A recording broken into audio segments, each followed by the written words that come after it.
Bonjour à toutes et à tous. J'ai le plaisir de recevoir aujourd'hui le photographe et documentariste Vincent Jarousseau. Souvenez-vous, il a coécrit l'Illusion nationale avec Valérie Gounet, qui est historienne, spécialiste du négationnisme et de l'extrême droite en France, paru en 2017 sous forme d'un roman photo. Alors ensemble, ils avaient mené une enquête dans 3 villes dirigées par le Front National depuis 2014.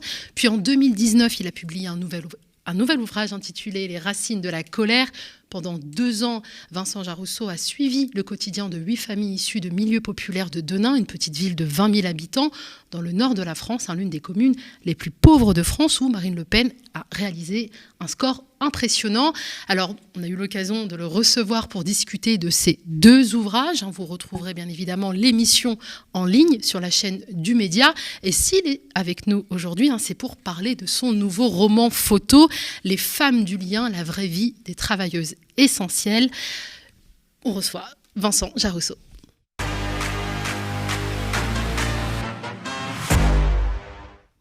Alors, Les femmes du lien que vous voyez ici, c'est un ouvrage aussi engagé que les précédents, puisque Vincent Jarousseau, vous avez choisi de donner une nouvelle fois la parole à des populations oubliées et invisibilisées dans les représentations médiatiques.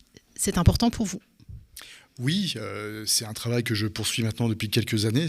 Ce travail qui consiste effectivement à documenter le quotidien des classes populaires en France, plutôt au départ dans les territoires ruraux ou périurbains. Et c'est vrai que c'est un travail que j'ai voulu mener sur les femmes travaillant dans les métiers du lien, notamment à partir du mouvement des Gilets jaunes, où j'avais pu croiser la route de nombre de ces femmes, et tout simplement aussi dans les familles que j'ai pu rencontrer par le passé, notamment à Denain, j'ai pu croiser aussi nombre d'auxiliaires de vie, d'aides à domicile, d'assistantes maternelles. Et il me paraissait absolument, vraiment, pour moi il était important, disons, de rentrer dans les détails et de faire un vrai travail de documentation sur ce sujet. Alors pendant près de 2 ans, avant et pendant la pandémie de Covid-19, vous êtes parti à la rencontre de ces femmes qui s'occupent de nos aînés à domicile ou en EHPAD, de nos enfants, de nos malades à l'hôpital. Laissées dans l'ombre, elles se retrouvent dans ce livre sous le feu des projecteurs. Comment avez-vous réussi à les convaincre ?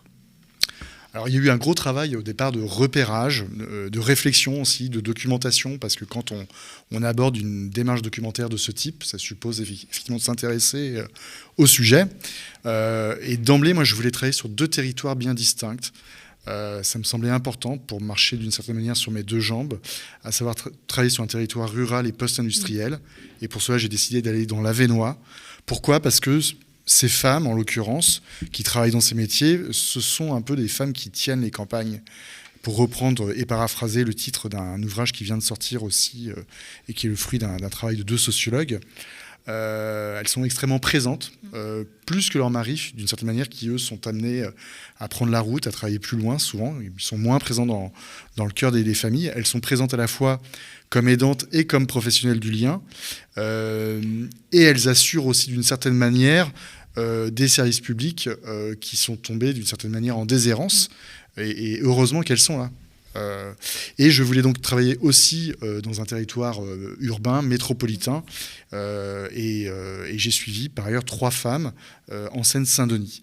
En Seine-Saint-Denis, principalement en Seine-Saint-Denis, donc une auxiliaire de vie qui vit en Seine-Saint-Denis, qui travaille à Paris, Marie-Basile, Marie-Claude qui vit et travaille en Seine-Saint-Denis, et qui est aide-soignante, et Julie, qui vit à Pont-Sainte-Maxence dans l'Oise et qui travaille comme éducatrice spécialisée à Saint-Denis, dans le quartier de la Plaine Saint-Denis, pour être tout à fait précis. Alors oui, donc ces femmes, pour certaines d'entre elles, travaillent donc en zone rurale et post-industrielle, donc dans le Nord, et d'autres en région parisienne, en Seine-Saint-Denis. Est-ce que l'expérience de ces femmes de lien diffère d'un territoire à l'autre, et si oui, si elles font face, quelles sont les difficultés auxquelles elles font face, des difficultés spécifiques certainement? Alors disons que si j'ai choisi de travailler sur ces 2 territoires, c'est parce qu'on a des parcours souvent de ces femmes qui sont différents. Dans l'Avesnois, toutes les femmes que j'ai rencontrées y sont nées, y ont toujours vécu, vivent dans un petit périmètre, sont souvent très proches de leur propre famille. Non seulement elles exercent ces professions, mais elles ont souvent aussi une position d'aidante, de soutien familial très très fort. C'est moins le cas pour les femmes travaillant en milieu urbain. Elles sont souvent nées à l'étranger. Il faut savoir que, par exemple, une aide à domicile sur 2 en Île-de-France et nées à l'étranger, principalement en Afrique, dans le Maghreb et aussi un petit peu en Amérique du Sud. Évidemment, elles sont coupées de leur propre famille au sens de leurs parents, etc. En revanche, ce qui est extrêmement intéressant, et c'est ce que l'on voit dans les différents récits, moi, je n'avais pas forcément prévu de le faire comme ça au départ. J'ai voulu vraiment proposer des mini-biographies de ces femmes. Elles se racontent, en fait, dans leur enfance, dans leur jeunesse. C'est une sorte de flashback qui permet de comprendre aussi la genèse de leur engagement professionnel. Et donc, tout ça est raconté en BD. Et le point commun entre toutes ces femmes, c'est que l'on retrouve à l'enfance, souvent... le terme d'assignation est peut-être un peu fort, mais une forme d'assignation, oui, on peut le dire, sociale, à exercer des tâches domestiques. S'occuper des grands-parents, s'occuper des anciens, s'occuper des enfants du quartier, toujours bénévolement, bien évidemment. Et il y a qu'elles viennent du Cameroun, par exemple, ou du fin fond de l'Avesnois, dans le nord de la France, on a cette similitude et finalement une forme de position sociale qui est assez proche. Donc est-ce qu'on doit comprendre qu'on devient une femme de lien par vocation, par devoir, ou peut-être par les deux? Si j'ai appelé ce livre Les femmes du lien, c'est parce que on est dans des professions qui sont occupées principalement par les femmes, 90%. Si on parle des auxiliaires de vie, par exemple, c'est 97%. Donc évidemment, il y aura toujours des hommes qui exerceront ces professions. Certains me font le reproche d'ailleurs de dire mais oui, on existe, oui, vous existez certes, mais la réalité sociale, c'est celle-ci, c'est cette forme d'assignation et cette forme de continuum en fait entre la domesticité, les tâches domestiques bénévoles que l'on exerce dans le foyer et qui s'opèrent professionnellement. Ce qui explique d'ailleurs pourquoi ces métiers sont si mal payés. Alors, vous avez documenté le travail d'une aide à domicile, d'une aide-soignante, d'une assistante maternelle ou encore celui de différentes travailleuses sociales avant et pendant Covid-19. Donc, vous avez été vraiment le témoin du bouleversement et même de la dégradation des conditions de travail de ces femmes. Est-ce que vous pouvez nous raconter ce que vous avez observé au quotidien ? Oui, alors ça a été une observation et c'est aussi quelque chose que j'ai vécu. D'une part parce que quand la pandémie est arrivée, ça complexifiait pour moi la réalisation de ce travail, sachant qu'au début de la pandémie, je suivais seulement 2 des protagonistes de ce livre. Il y avait une sorte de casting en fait à parfaire et c'est pas évident en pleine pandémie d'aller chercher les gens, et y compris d'avoir la confiance des employeurs pour pouvoir rentrer dans un EHPAD par exemple en pleine pandémie. Donc il y a eu toute cette approche qui a été compliquée, mais effectivement si je parle du cas de Séverine qui est auxiliaire de vie à côté de Fourmi, au début de la pandémie, elle travaillait avec un masque par semaine, et encore parce que l'association qui l'emploie avait des stocks, des vieux stocks, mais un masque par semaine, voilà, c'était complètement insuffisant. J'ai commencé à suivre Marie Basile, qui est auxiliaire de vie à Paris, pendant le premier confinement, parce que en fait, dans cette période, moi j'étais comme tout le monde bloqué chez moi. Donc dans mon kilomètre carré autour de chez moi à Paris, je suis tout simplement allé dans une entreprise de service d'aide à domicile. Et j'ai eu la chance de pouvoir suivre assez rapidement Marie Basile.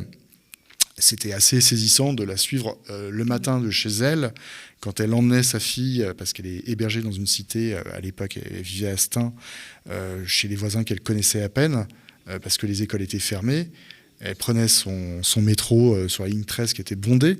En revanche, dès qu'elle prenait la ligne 1 pour rejoindre ses patients dans le 12e arrondissement, vers Reuilly-Diderot, la ligne 1 qui dessert, comme vous le savez, le centre de Paris et les quartiers d'affaires, était étonnamment vide, complètement vide. Donc, c'était assez saisissant, et voilà, Marie Basile avait surtout une angoisse, c'était de contaminer les personnes âgées chez qui elle allait. Sachant qu'évidemment, la Seine-Saint-Denis et Paris étaient particulièrement touchés. Alors, au travers donc, de ces 8 récits, vous nous faites découvrir l'univers des métiers du lien, et à la fois, vous nous plongez dans l'intimité de Valérie, Marie-Basile, Angélique, Marie-Claude, Rachel, Julie, Séverine et Marie-Ève. Alors moi, il y a quelque chose qui m'a interpellée. Elles sont pour la plupart divorcées, célibataires, séparées et rarement remariées. Est-ce qu'être une femme du lien, c'est aussi être une femme esseulée ou une femme isolée ? C'est pas comme ça que je le prendrais. Moi, ce que j'ai vraiment compris aussi, ça c'est un point commun entre toutes ces femmes, d'où qu'elles viennent, c'est que ce sont des femmes qui, d'une certaine manière, ont décidé de ne pas dépendre d'un homme. Certaines sont mariées et ça se passe très bien, mais souvent c'est une phrase que Marie-Basile me répétait. Elle, son parcours de migration, il est directement lié à des violences de la part de son ex-mari. On le voit dans la BD d'ailleurs. Hein. Elle n'a pas le choix. Elle décide de partir, de laisser ses 5 enfants, de confier ses 4 plus jeunes enfants à l'aîné qui est majeur, ce qui est extrêmement violent. Donc on vit dans ce livre un parcours de migration. Elle arrive à Paris, elle va travailler à la plonge dans un restaurant, puis dans des hôtels, et finalement rencontrer quelqu'un en province, revenir à Paris, alors elle va avoir un enfant en fait, avec un homme en région. On le raconte cela dans la bande dessinée. Et elle n'a pas son permis de conduire, elle est à la campagne et elle explique à son compagnon qu'il faut qu'elle travaille. Elle ne veut pas dépendre de lui, elle l'explique comme ça. Et pour toutes ces femmes, c'est un peu la même chose. Il y a vraiment cette volonté d'autonomisation par rapport aux hommes. Et ça, c'est extrêmement marquant, même si les conditions de vie sont beaucoup plus difficiles. Si je prends le cas de Marie-Basile, elle verse une partie de ses revenus, elle l'explique dans le livre, à ses enfants, avec un salaire de 1 100 € par mois. Donc évidemment, c'est très compliqué, mais c'est extrêmement marquant de voir ces femmes s'assumer et d'une certaine manière s'affranchir des hommes. Oui, mais des femmes qui sont aussi exercent des métiers de service à la personne, oui. Mais on a presque l'impression qu'elles s'oublient aussi dans leur vie, oui. Dans leur vie privée. Ça dépend. Si je prends le cas par exemple de Séverine, qui est une autre aide à domicile, j'en parlais à l'instant, elle va divorcer. Et elle décide de choisir d'une certaine manière son mari. Elle va connaître Siaka, qui est ivoirien, via les réseaux sociaux. Il va y avoir une correspondance virtuelle qui va durer 1 an et demi ou 2 ans. Il va finir par venir dans le Nord, dans son petit village à côté de Formy. Et d'ailleurs, quand il arrive, du jour au lendemain, les parents de Séverine arrêtent de lui parler. Mais disons que oui, il y a une forme d'abandon à s'occuper des autres, effectivement, à s'occuper de ses propres enfants, à s'occuper de ses patients, etc. Alors vous l'aviez dit aussi tout à l'heure, Vincent, 90% de ces emplois du lien sont tenus par des femmes. 3 millions de travailleuses en France, salariées ou indépendantes, soit une active sur 4. Alors ces métiers sont pourtant d'une certaine manière l'avenir des hommes. C'est par cette phrase que vous concluez votre photoreportage. Est-ce que vous pouvez développer ? Disons que, alors ça c'est un point de vue tout à fait personnel, mais moi je n'ai pas arrêté de me questionner sur les raisons pour lesquelles on était dans des métiers extrêmement féminins. Je l'expliquais tout à l'heure. Mais je pense qu'une société qui sera véritablement affranchie de la domination masculine, d'une certaine manière, sera déjà une société qui reconnaît ses emplois, et ces emplois, derrière, auront vocation un jour à se masculiniser. Il faut bien dire que ce sont des emplois où on prend soin des autres. C'est quand même extrêmement noble en tant que tel. On peut considérer qu'il y a des emplois beaucoup mieux reconnus dans notre société qui sont potentiellement destructeurs et qui sont d'ailleurs souvent tenus par les hommes. Destructeurs de l'environnement, de la cohésion sociale, etc. Donc effectivement, moi je pense que ces métiers sont d'une certaine manière l'avenir des hommes et s'inscrivent à mon avis pleinement, ce que les sociologues appellent la société du care, pleinement dans un avenir de transformation écologique aussi. Ça en fait pleinement partie. Vincent Jarrousseau, merci. Vous êtes photographe et documentariste. Foncez chercher, acheter ce livre, Les femmes du lien, qui sort en librairie et qui célèbre ces métiers du lien. Alors, avant de conclure, je vous laisse peut-être le dernier mot. Est-ce que vous aimeriez ajouter quelque chose ? Oui, écoutez, cet objet, ce livre, c'est un objet de partage. Donc, je lance un peu un appel, mais moi, je suis souvent invité par des universités populaires, dans des librairies, bien évidemment, mais aussi, c'est un très bel objet je pense aux lycéens, aux collégiens, parce qu'il est extrêmement pédagogique. Il interroge beaucoup sur un certain nombre de sujets que l'on vient d'évoquer. Donc, voilà, welcome. Vous pouvez tout à fait m'inviter. Voilà, on vous invite à suivre Vincent Jaroussot sur Twitter. Vous êtes très actif. Il y a même une page sur Twitter qui est dédiée à ce livre et sur votre site internet, vincentjarousseau.com.fr.com. Merci à vous d'être aussi nombreuses et nombreux à nous suivre. À très bientôt.